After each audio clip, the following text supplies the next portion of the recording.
So since this is the first Sunday of the month, we will be remembering and participating in the Lord's Supper. And to prepare us for that, buksan po natin yung ating mga Biblia sa 1 Corinthians chapter 1, verse 18. Pinamagatan ko po yung ating sermon ngayong hapon na twofold. Okay, so 1 Corinthians, unang Korinto, kabanatang 1, talata ay 18. Ganito po ang sinasabi sa Tagalog na translation, sapagkat ang salita ng krus ay kahangalan sa mga napapahamak, ngunit sa atin na inililigtas, ito ay kapangyarihan ng Diyos. Ito po ang salita ng Diyos. Alam niyo po, ang lahat ng tao sa buong mundo ay nilikha lamang ng nag-iisa at di nagbabagong Diyos. Pero, observe niyo po, bagaman tayo ay nilikha ng isa at hindi nagbabagong Diyos, ang lahat po ng tao ay hindi magkakatulad. Diba? Magkakaiba. Kahit nga po yung tinatawag na identical twins, so pagka nilabas yun talaga magkamukha sila. Magkamukha ng gender, magkamukha talaga sila ng pati external nila, no? Kasi galing lamang sila sa single fertilized egg, o kung tawagin sa science ay monozygotic. Pero kahit po yung identical twins, marami pa rin silang differences. Hindi sila totoong magkatulad sa lahat ng bagay. Fingerprints lang po nila. Hindi po magkatulad.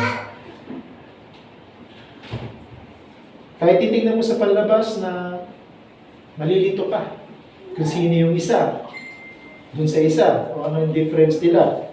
Pero, pagka naging familiar kayo, you will know the difference. Hindi magiging mahirap sa'yo i-identify.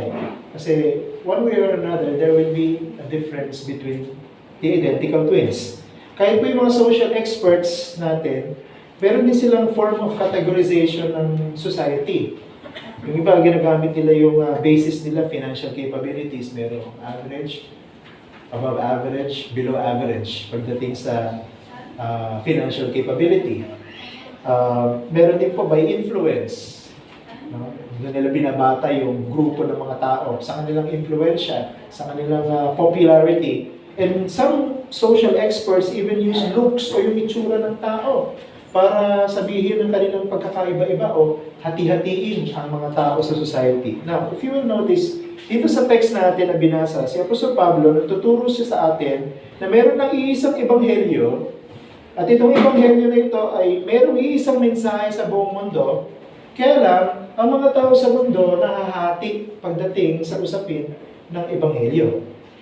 Ito pong pagkakahati na ito, ay hindi po ito dahil sa kanilang nationality, hindi dahil sa kanilang language, hindi dahil sa kanilang political bias, hindi dahil sa kanilang educational attainment, hindi dahil sa kanilang wealth. Yung kanilang pagkakahati ay distinction nila determined by the way they respond to the message of the gospel. Nahati lamang po sa dalawa, kaya tinawag kong twofold yung message natin. Ang dalawang uri ng tao na tinitingnan ng krus ni Kristo. Sila ng mga tinatawag sa ating talatang napapahamak at sila ng mga tinatawag sa ating talata na naliligtas. So dalawa lamang po yung uri ng tao sa buong mundo. Hindi po tatlo, hindi po apat. At iisa lamang po ang pamantayan ng distinction ng mga taong ito, ang ebanghelyo. Ang iglesia, alam natin na ito'y totoo, kaya mahalaga para sa atin kung ano yung response ng mga tao sa gospel. Bakit? Kasi pinag-uusapan natin ito, hindi po pansamantalang bagay lamang, hindi temporary, kundi eternal. Kaluluwa po natin ang pinag-uusapan dito, hindi po yung ating pansamantalang buhay sa mundo. Kaya ito pong nag-iisang mensahe na ito, ay nag-iisa dahil nag-iisa lamang ang krus ni Kristo. Hindi po 10 ang krus ni Kristo. Iisa lang ang krus ni Kristo. Minsan lamang siya namatay sa krus na ito, at nung ikatlong araw, siya muling nabuhay. At mula sa pananaw na ito na nag-iisang ebanghelyo mula sa iisang mensahe ng krus, gusto ko i-summarize yung ating pag-uusap ngayon. The gospel will only have meaning to those who are being saved. Ang ebanghelyo ay magkakaroon lamang ng kahulugan o maiintindihan lamang ng ebanghelyo ng mga taong naliligtas. At meron po tayong dalawang distinct responses, no? Katulad ng sinasabi ni Apostol Pablo sa kanyang talata. At meron ding dalawang distinct reasons yung mga responses na ito. At yun po yung pag-uusapan natin ngayon under two major headings. Number one, to those who are perishing, it is foolishness.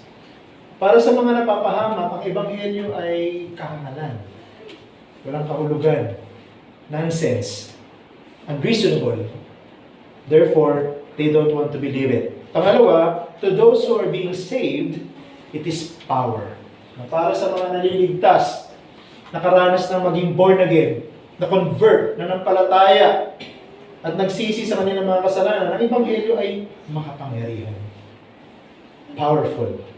So tingnan po natin yung una. To those who are perishing, it is foolishness. Bakit foolishness? Sa mga tao na papahama ang ebanghelyo ni Kristo. Kailangan maintindihan ng iglesia ito. At para sa iglesia, dapat mahalaga ito kung ano yung response ng mga tao sa ebanghelyo. Kasi tayo bilang isang church, yun ang ating message eh. Wala na tayo ibang message.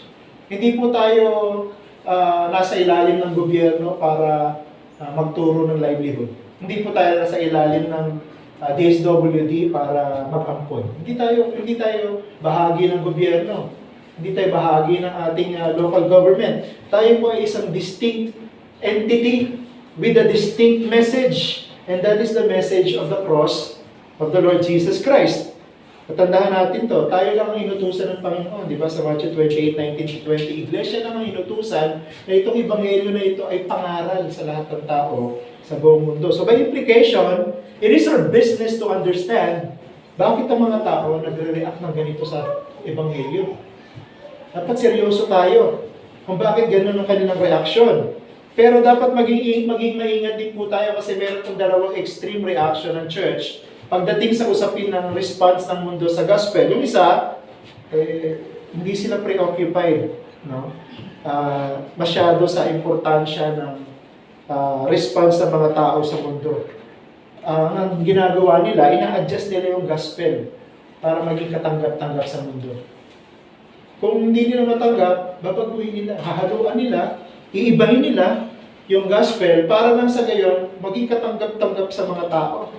Yung isa namang extreme, wala silang pakialam sa kung anong response sa mga tao, hindi na sila nag-evangelize. No? Hindi nila inaalok yung gospel sa iba. Tawag dun sa na nagpapakilalang Christian, hyper-Calvinists. No? Hindi sila nag-o-offer ng invitation sa mga tao na nakikinig. No? Kasi hindi nila alam kung sino yung magre-respond, so hindi sila nag-i-invite.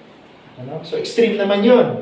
Wala silang pakialam kung ano magiging response ng mga tao. Pero sinasabi sa ating text na ito, ang katotohanan na pag tayo po'y nangangaral, meron pong nahahati. Ano nahahati ang tao? Sila na mga nakikinig, at sila na mga hindi nakikinig. Sila na mga naniniwala, at sila na mga naniniwala. At ito ay base sa kanilang reaction and the reason for their reaction. So, dalawang bagay yun, no? Sa point number 1, titingnan natin yung reason and reaction. Sa point number 2, titingnan natin yung reason and reaction. So, under point number 1, the first thing na titingnan natin, reaction. The reaction of those who are perishing, the gospel is meaningless. Para sa kanila yung ebanghelyo, hindi nila maintindihan. Therefore, dahil hindi nila maintindihan, ayaw nilang tanggapin. Ayaw nilang paniwalaan. Itong unang grupo na ito, nakikinig din sila sa gospel. Sang-ayon sa sinabi ni Apostol Pablo. Hindi sila indifferent, hindi sila yung snobbish pagdating sa preaching ng gospel, nakikinig sila. Kaya lang, ayaw nila yung gospel. Bagamat nakikinig sila, ayaw nila. Hindi sila niniwala, hindi nila tinatanggap. Ang salitang ginamit ni Apostol Pablo dito, napapahamak, perishing. Yung pong salitang ito, doon natin actually kinuha yung salitang moron. Alam mo yung salitang moron? Pag tinawag kayong moronic, huwag kayong matuwa. Kasi hindi maganda yung salitang moron or moronic. Sabi ng dictionary, ang salita daw po ng moron ay retardation ng isang tao kung saan ang kanyang mental age ay between 7 to 12 years old. Kahit na matanda na siya. Ang isip niya parang 7 and 12 to 12 years old lang. Hindi siya tumatanda sa isip. Ang tawag doon, moron. Pero yung original na ginamit na word dito, hindi po tumutukoy sa moronic person. Hindi po sinasabi niya po sa Pablo na sila ng mga hindi naniniwala sa ebanghelyo ay moronic. Hindi gano'n na sinasabi niya po sa Pablo. Ang sinasabi niya po sa Pablo dito, sila ng mga hindi naniniwala sa ebanghelyo, nakikita nila na yung ebanghelyo ay absurd, meaningless, nonsense. Sa ibang salita, para sa grupo na ito, ang ebanghelyo na pinapangaral ay illogical. Alam mo yan, doesn't make sense at all. At ang tinutukoy niya po sa Pablo dito, ang grupo ng mga tao, originally, yung mga Greek philosophers, yung mga matatalino talaga. Siguro sa history niyo nababanggit sa inyo yung Greeks. Diba? Ang mga Greeks, isa sa mga characteristics nila, they love knowledge. They seek knowledge.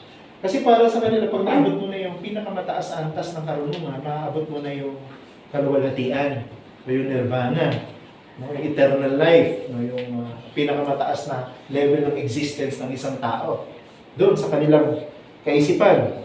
Para sa kanila, ang gospel ay foolishness, kapahamakan, absurd, nonsense. Sapagkat meron itong kiniklaim na hindi kaya ipaliwanag ng reason.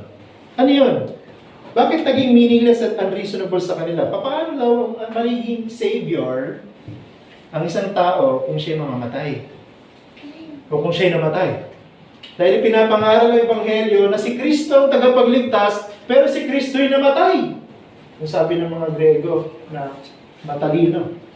Paano mangyayari na siya ang Savior kung siya'y namatay? Kung gusto ng isang tao maging Savior, dapat manatili siyang buhay. Tama? Diba? Kung buhay ka, may liligtas mo yung iba.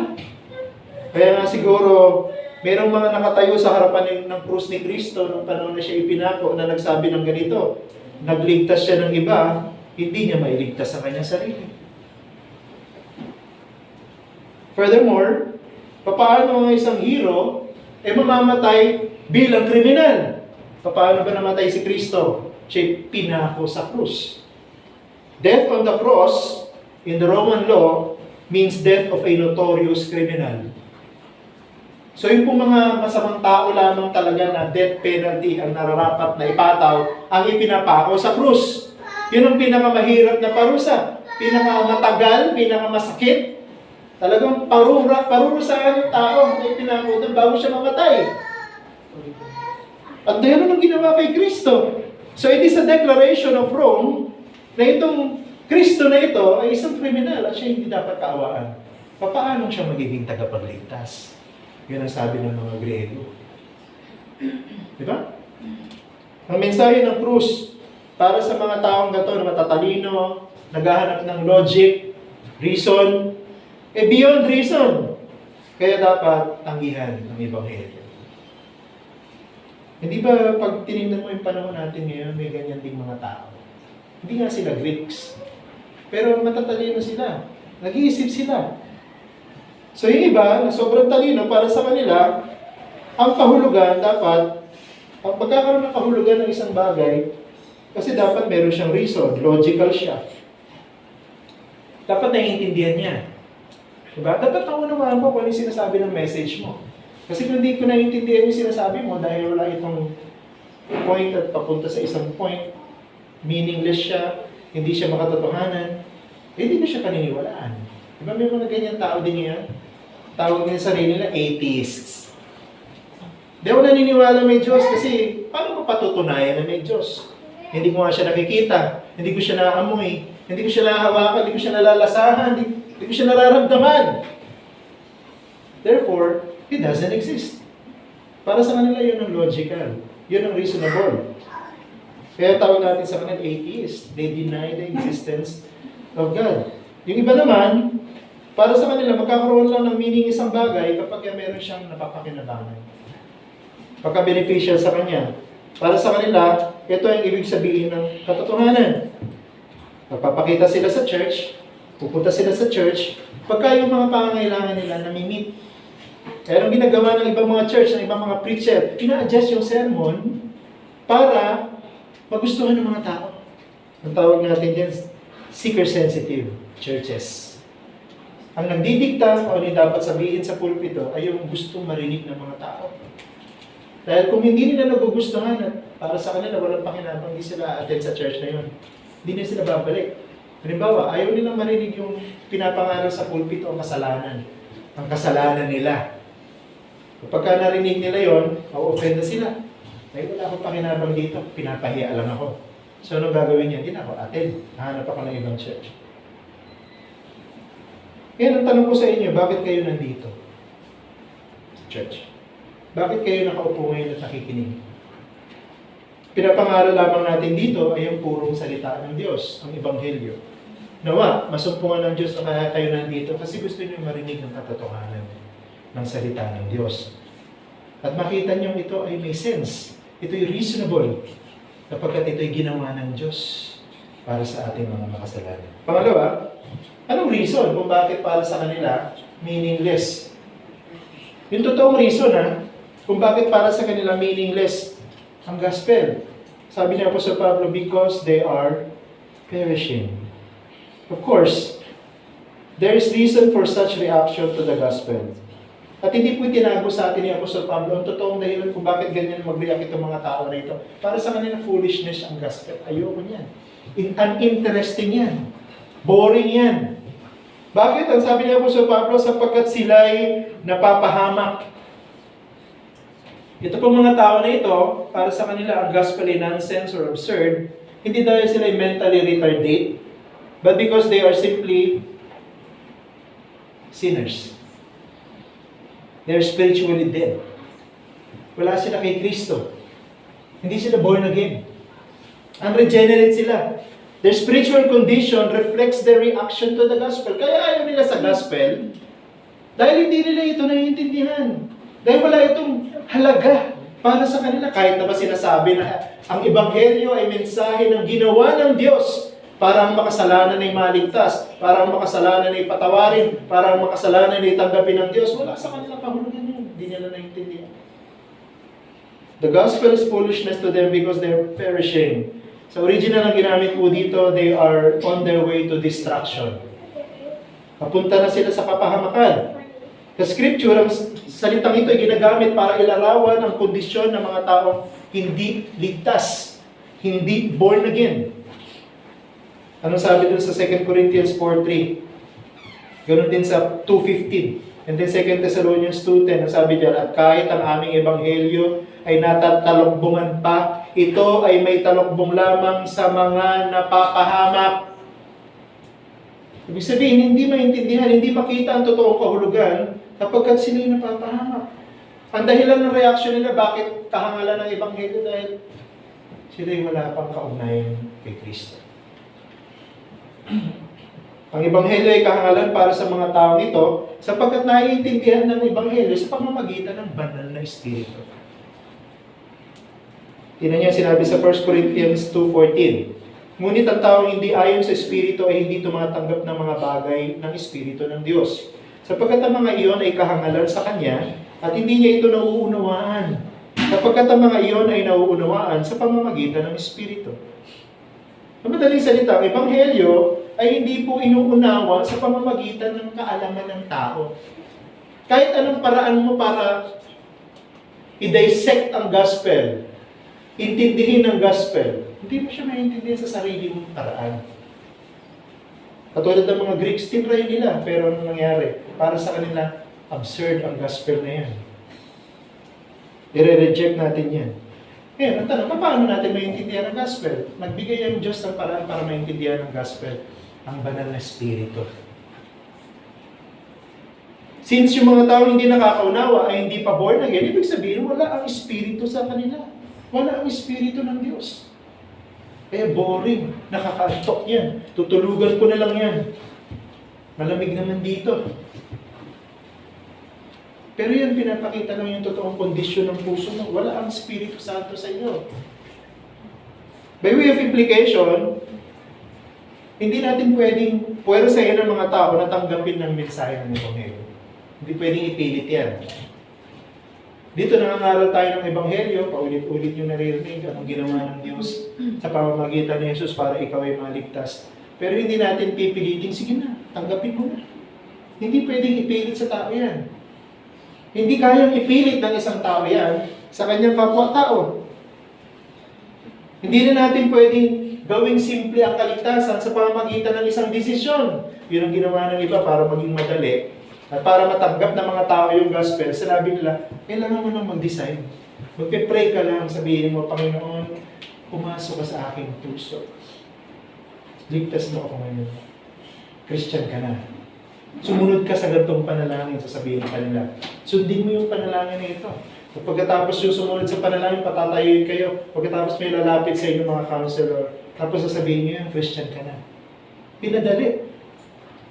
Tutuusin, ang ginawang kaligtasan ng Diyos, pinadali na. Bakit hindi natin kailangan paghirapan? Pero magagawa lang natin tanggapin kung anong sinasabi ng Ebanghelyo pag kumilos ang Diyos sa buhay mo, sa puso mo, at binuksan ng Diyos ang isip mo, at ang puso mo, katulad ng si Lydia. Diba? Sa Acts, kaya niya tinanggap ang Ebanghelyo. Tandaan natin, ang totoong pagbabago dapat nagsisimula sa isang tao na para sa kanya, naintindihan niya yung Ebanghelyo. We call it regeneration. Yung pagbabago muna sa isang tao para maintindihan niya yung Ebanghelyo. Kailangan ma-born again muna eh. Hanggat hindi na born again ng isang tao, hindi niya maintindihan yung gospel. Kahit gano'n kasimple yung salitang gamitin mo, kahit gumamit ka ng mga illustration maraming kulay, hindi niya maintindihan. Kapagkat ang Ebanghelyo ay maintindihan lamang pag ang isang tao na born again. Sino gumagawa sa isang tao na para siya maging born again? Ang Diyos lang. So ano kailangan gawin ng tao? Kailangan niya ng patuloy na makinig. Makinig ka lang na makinig. Kaya maganda nandito kapag Sunday ng may preaching, makinig ka lang. Kung talagang gusto mo na ikaw iligtas, sabihin mo sa Diyos, O Diyos, gusto kong maligtas. Makikinig ako. Ipaintindi mo sa akin yung gospel. Unless a person na patay sa kanyang kasalanan, buhayin ng Diyos, ang tawag doon na born again, at ang Espiritu ng Diyos ay ibigay sa kanya, hindi siya tutugon sa Ebanghelyo nang may pananampalatayang pagsisisi. Hindi siya mako-convert. Hindi siya magiging Christian. Ang tanong ko sa iyo, ito bang pinag-uusapan natin, naiintindihan mo? Does it make sense to you? Kung nakikinig ka hanggang ngayon, pero hindi ka naman nagre-respond, dahil hindi ka nagsisisi at hindi ka lumalapit kay Jesus at sinasabi mo, sinusuko ko na yung buhay ko sa iyo, ikaw na ang Panginoon nito, hindi mo talaga naiintindihan ang gospel. Kasi kung talaga naiintindihan mo ang gospel at nagkaroon ito ng malinaw na kahulugan para sa iyo, hindi pwedeng hindi ka tumugon. Ito mga tao ito, kaya hindi sila tumutugon dahil hindi sila nabubuhay na din.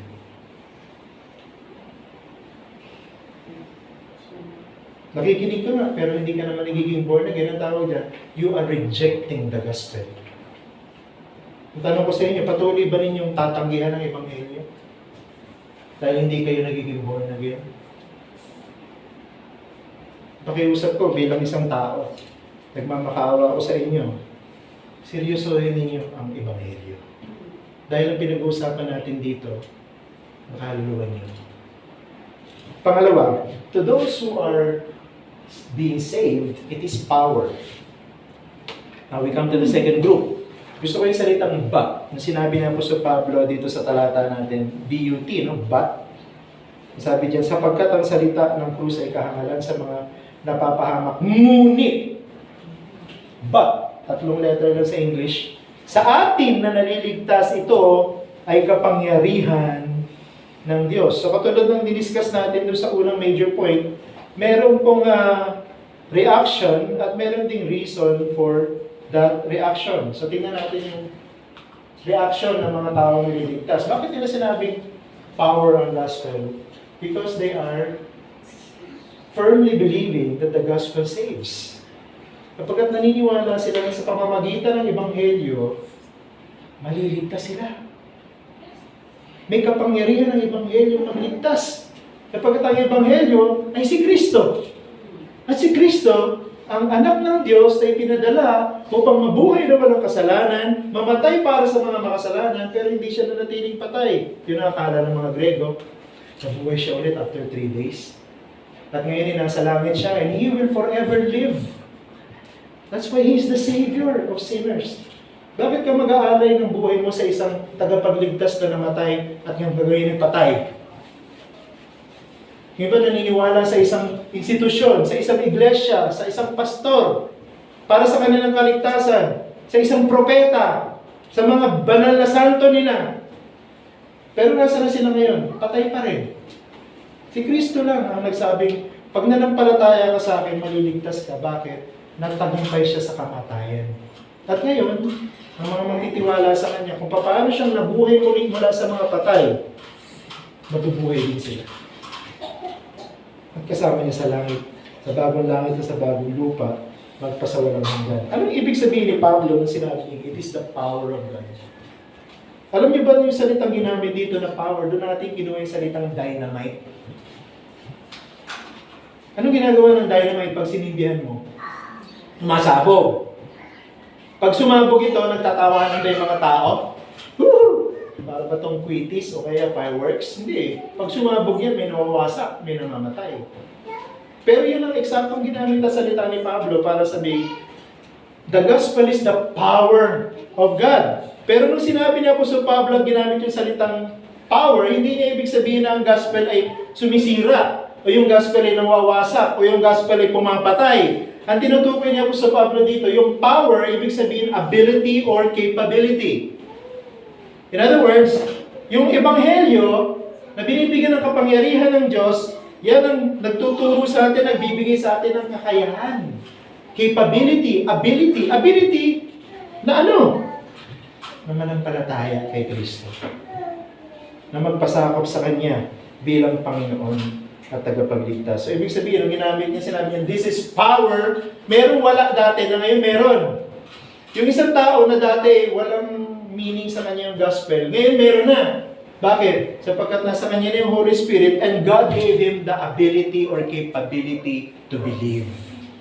Kaya sabi niya po sa Pablo, yung pananampalataya, kaloob din ng Diyos. Hindi sa atin galing yun. Hindi ako naging Christian kasi nanampalataya ako. Naging Christian tayo dahil kumilos ang Diyos, binuhay tayo mula sa pagiging patay, na born again tayo, at dahil na born again tayo, walang ibang response kundi manampalataya. Kaya kahit yung pananampalataya, galing sa Diyos yun, hindi yung pwedeng ipagmayabang na ako yung nanampalataya, ako yung nag-decide. Ang nag-decide para maging Christian ng isang tao, Diyos. At ang gumawa para manampalataya siya, Diyos din. And that is the meaning of power. God gave us the power, the ability to believe the truth of the gospel. The gospel is the power of God, meaning it is the medium used by God para yung mga patay sa kasalanan mabuhay. Kaya kailangan makinig sa gospel eh. Hindi ka kasi magiging born again kung hindi ka nakikinig. Ang Diyos tumatawag lang sa mga nakikinig. Ang Diyos ay nagliligtas lang mula sa mga nakikinig. Pero kung ikaw ayaw mo pumunta sa church, mag-mall na lang ako. Sayang ang oras ko dyan. Hindi ka nakikinig.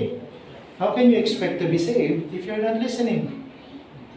Kaya ang unregenerate, meron din siyang responsibility. Kahit hindi niya kayang maniwala, kung gusto niyang maligtas, kailangan pumunta siya sa lugar kung saan may pangangaral ng ebanghelyo at makinig siyang mabuti.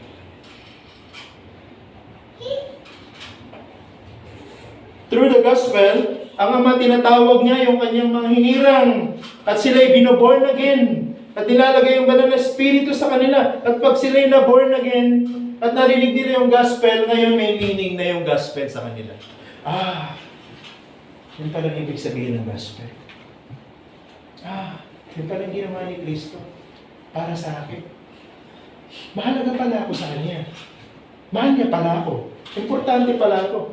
Kaya ngayon tinatawag niya ako na manampalataya sa Kanya. Naintindihan niya na.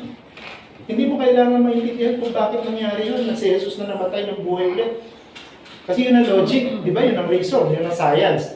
Pag namatay, patay. Hindi na pwede mabuhay.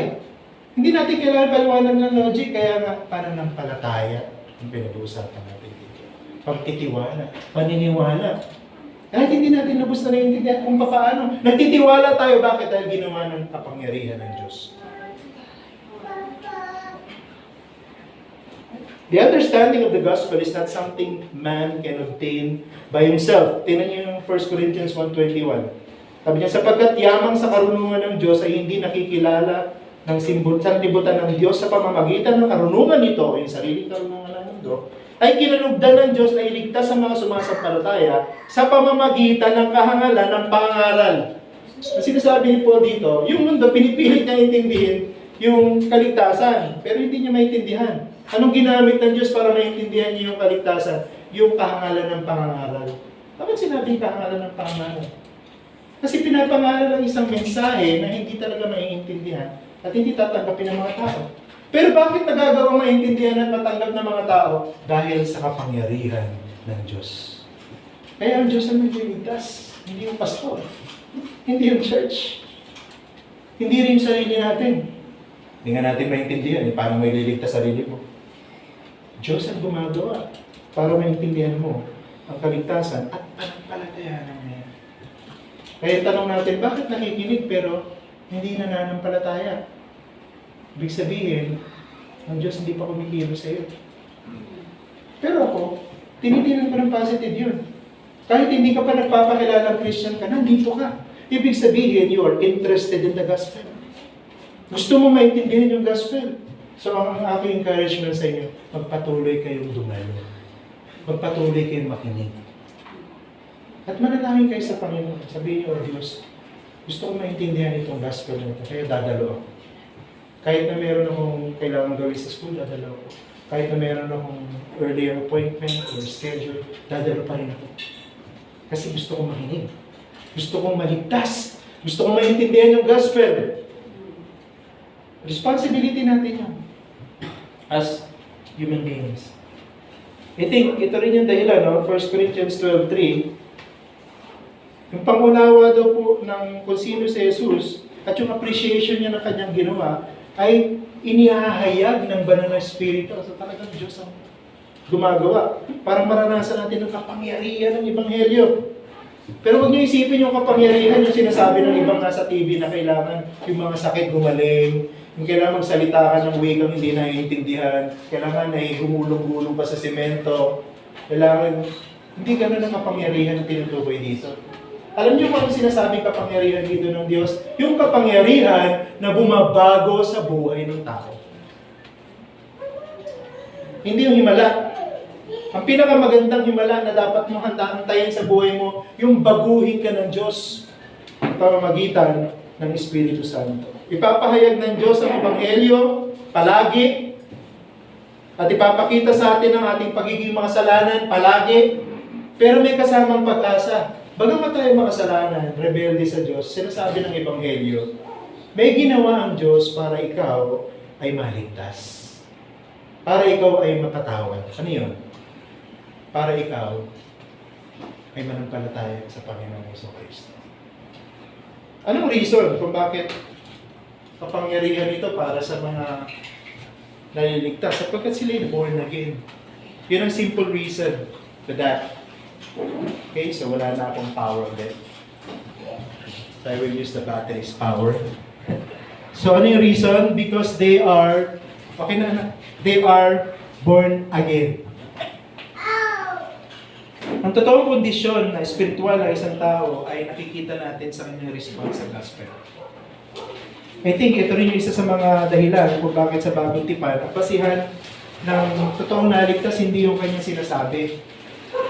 Kasi pwedeng i-fake yun. Alam mo yun. Ang totoong basihan para masabi natin ng isang totoong Christian, yung kanyang buhay. Matthew 7:15-20, saan daw po natin napapatunayan ang totoong kalikasan ng tao? Sa bunga. Hindi sa labas, ha? Kasi pwede ka umatin sa isang church na magkakamukha sila. Mahaba ang long sleeves, mahaba ang buhok, mga nakapala na mahaba yung babae, mga naka-necktie lalaki. Magkakamukha sila sa kanilang panlabas. Pero, nakikita mo kung sino yung hindi nag-fake na siya Christian, kung ano yung lumalabas sa public. Kung ano yung pinopost sa social media. Kung ano yung lagi niya pinanonood sa YouTube. Kung ano yung mga pelikulang binabayaran niya para panoorin niya. Kung ano yung mga concert na pinanonood niya. Kung sino yung mga celebrity na sinusubaybayan niya. Doon mo makikita kung talagang Christian siya o hindi. In other words, What we let people see is what we really are inside. Minsan little things. Little things, pero lagi mong ginagawa. Little things na sinasabi mo, little biro, little comment, paulit-ulit, it reflects who you are. Sooner or later, yung mga taong sumusubaybay sa iyo, o nakakakilala sa iyo, sasabihin kung ano ka. Christian ka ba o hindi?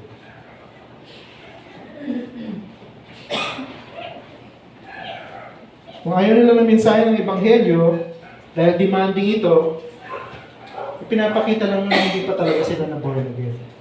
Kasi ang gospel, ang word of God, maraming utos yan sa atin. At yung mga utos ng salita ng Diyos ay para sa ating kabanalan, paglakad sa kabanalan. Bakit? Kasi ang Diyos ay banal. Kung niligtas ka ng Diyos na banal, dapat mabuhay ka rin ng banal. Kaya maraming utos ang Diyos sa Biblia, sabihin, ang demanding naman Diyos na ito. Ayaw ko nang sumunod dyan. Daming utos. Kung ang reaction mo gano'n, ibig sabihin ng puso mo hindi pa binago. Kasi nagre-rebelde ka eh. Kung talagang ikaw binago na ng Diyos, yung puso mo magbabago na siya. At hindi ka na lalaban sa sinasabi ng Diyos kung hindi gugustuhin mo na susundin mo na. This is also the reason why I believe that the gospel is not only for the unregenerate. Mamaya may Lord's Supper tayo. Ang Lord's Supper po ay isa sa mga physical proclamation of the gospel. Because we will eat bread and we will drink wine. Naniniwala ako na ang gospel para din sa mga Christian. Bakit? Kasi pinapaalala ng gospel sa atin kung ano yung ginawa ng Diyos para tayo ay magbago. Ano yung ginawa ng Diyos para tayo maligtas. Ano yung ginawa ng Diyos para tayo ay maging Kanya. Para dito sa regenerate. Bakit? Sapagkat ito ay mensahe na nagsasabi sa iyo, ikaw ay mapapahamak dahil para sa iyo walang kahulugan ng Ebanghelyo at hindi ka naniniwala ito totoo. Pero ang gusto ng Diyos, maligtas ka. Yun ang mensahe natin. Ang gusto ng Diyos, maligtas kayo. Paano maliligtas ang isang makasalanan? Sa pamamagitan ng paniniwala, pagsampalataya sa sinasabi ng Ebanghelyo. Ano bang sinasabi ng Ebanghelyo? Ang sinasabi ng Ebanghelyo, hindi kaya niligtas ng tao ang kanyang sarili, kaya ang Diyos sa kanyang pagiging mayaman sa kahabagan, gumawa ng paraan para maligtas tayo. Anong ginawang paraan ng Diyos? At ang sinasabi ng Ebanghelyo, pinadala niya yung kanyang bugtong na anak, nagkatawang tao, nabuhay siya ng walang kasalanan, hinala niya yung kanyang sarili sa krus, namatay siya, nabuhos sa kanyang dugo. At yung dugo na yun ang pinambayad para tayo makalaya mula sa pagiging alipin ni Satanas at ng kasalanan. At ngayon, itong nabuhay at nag-alay ay pumalik sa langit.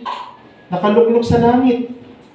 At dahil siya nakaluklok sa langit, ibig sabihin, ang kanyang mga salita at pangako ay mapagkakatiwalaan. Pinangako niya, kung ikaw ay mananampalataya sa Kanya, ibibigay mo yung iyong allegiance sa Kanya. Sabihin mo, ikaw na ang Panginoon ng buhay ko. Ikaw na ang master ng buhay ko. Ililigtas ka niya. Yun ang gospel. At yun ang mensahe ng Ebanghelyo. Kaya pagka ikaw ay Christian, naiintindihan mo yung gospel, magiging masaya ka. Ang puso mo ay laging mapagpasalamat at kayo laging maglilingkod sa Panginoon. Mamahalin mo din lahat ng Christian. Bakit? Kasi katulad mo, niligtas lang din sila. Pare-parehas lang kayo ng dahilan kung bakit kayo naligtas dahil naawa ang Diyos. Kung hindi ka naman Christian, pag narinig mo yung Ebanghelyo, marirealize mo, mapapahamak ako. Pupunta ako sa impyerno. Pag hindi ako nanampalataya sa gospel na ito. Kaya dapat kong gawin. Kilalanin ko na si Kristo lang ang tagapagligtas at sabihin ko sa Kanya, maawa siya sa akin, iligtas niya ako. Patawarin niya ako sa aking kasalanan. At maging disipulo niya bilang born again Christian. The message of the cross is not, hindi po siya mensahe ng kapangyarihan sa kasalanan, sa kahirapan, o sa unpopularity, o ano pa mang problema ng mundo na ito. Ang mensahe ng Ebanghelyo, tagumpay sa kasalanan, kamatayan. Pag ikaw'y nanampalataya sa Ebanghelyo na ito, ikaw ay maliligtas. Ito ang mensahe ng Ebanghelyo. Kung mamatay ng isang believer, parang walang saysay, kaya ng Diyos tanggalin yung pagkabulag mo. At kaya ng Diyos na bigyan ka ng pagkaintindi sa Ebanghelyo. And unless you understand the gospel, you will not be saved. So continue listening, continue attending, and continue praying that the Lord one time will open your hearts and your minds and change you. Gawin kang born again. At magsabi ka sa Panginoon, susunod na ako sa iyo hanggang mamatay. Manalangin tayo. Aming Ama, papasalamat kami sa message na ito. Nagiging meaningful lamang ang gospel sa mga born again. Dalangin ko, Panginoon, sana lahat kami dito maging born again. Ang panalangin ko, Panginoon, lahat na nakikinig ngayon ay mabuksan ang mata at maintindihan nilang Ebanghelyo. Na ito'y hindi meaningless, ito'y hindi unreasonable, ito'y hindi illogical, kundi ito ay powerful. Powerful to save me. Ito yung pag-asang inaalok ng Diyos para kami ay magkaroon ng buhay na walang. So move, O God. Really move among us here and touch our hearts and open our hearts and save many people. At mag-confess sila na sila ngayon ay born again na din. Ito po ang aming pangarap at pupurihin ka namin sapagkat alam namin magkakaroon dito ng katuparan kung kami magpapatuloy na matapat na hangaral ng Ebanghelyo nito. Samahan niyo po kami sa aming pag-observe ng Lord's Supper. Make this Lord's Supper very meaningful to us and its connection to the gospel and our eternal life. In Jesus' name we pray. Amen. So to prepare us para sa ating worship through Lord's Supper, awitin po natin yung hymn na We Hunger and Thirst.